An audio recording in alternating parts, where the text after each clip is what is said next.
Pinaigting pa ang mga hakbang na ipinatutupad ng Department of Education para mapalakas ang seguridad sa mga paaralan sa buong bansa matapos ang nangyaring pamamaril sa isang pampublikong high school sa Tacloban City. Yan ang ulat ni Floyd Brenz.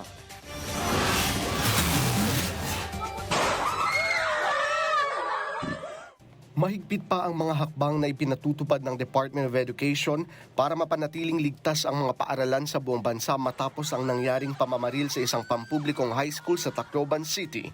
Kasabay nito, paiigtingin din ang kagawaran ng kampanya laban sa bullying at palalakasin ang mga mekanismo sa pagprotekta at agarang pagtugon sa mga insidenteng kinasasangkutan ng mga mag-aaral.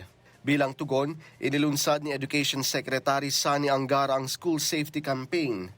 Isang komprehensibong programa na naglalayong tiyaking mananatiling ligtas ang mga paaralan bilang mga lugar ng pagkatuto. Ayon kay Angara, pangunahing prioridad ng pamahalaan ng kaligtasan ng mga mag-aaral alinsunod sa direktiba ni Pangulong Ferdinand R. Marcos Jr. na panatilihing ligtas sa mga espasyo para sa pagkatuto ang lahat ng paaralan sa bansa. Sa ilalim ng bagong inisyatiba, magpapatupad ang DepEd ng mas mahigpit na hakbang sa seguridad sa mga pampublikong paaralan. Kabilang dito ang paggamit ng handheld metal detectors, pagpapatupad ng mas mahigpit na visitor management system, regular na inspeksyon sa mga bag ng pumapasok sa paaralan, pagpapalawak ng closed-circuit television o CCTV coverage at mas maayos na paglalagay ng mga security personnel para higit pang mapalakas ang seguridad sa loob ng mga campus.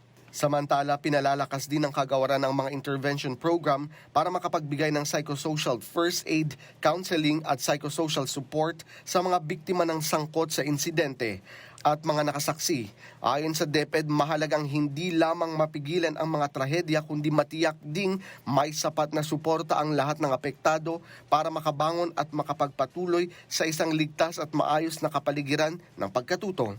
Floyd Brenz para sa Bayan.